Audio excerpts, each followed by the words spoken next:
Live cell imaging of single-cell arrays, called LISCA, allows an automated readout of the fluorescent time courses of hundreds of individual cells. The advantage of the approach is that individual cell responses are recorded from spatially isolated cells in identical microenvironments, allowing an efficient image analysis with great statistics. To fabricate a single-cell array, use a scalpel to cut a single PDMS masterpiece containing 6 micropatterned stripes out of the PDMS layer, and place the masterpiece on the lab bench with the micropattern facing up.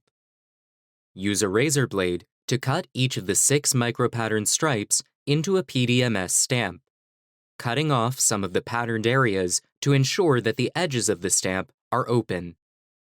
Next, carefully scratch the protective foil of the cover slip of a 6-chamber slide to mark the channel positions of the slide, and place the cover slip on the bench with the protective foil facing down. Use tweezers to place the stamps on the cover slip at the marked channel positions with the micropatterns facing down, and check the attachment of the stamps under a microscope. The squares in contact with the slide will appear darker than the interspace. The pattern quality is decreased by squares that are not properly attached to the slide.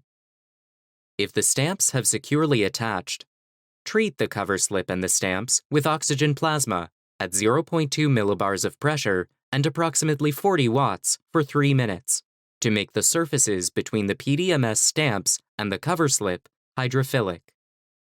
At the end of the plasma cleaning, place the cover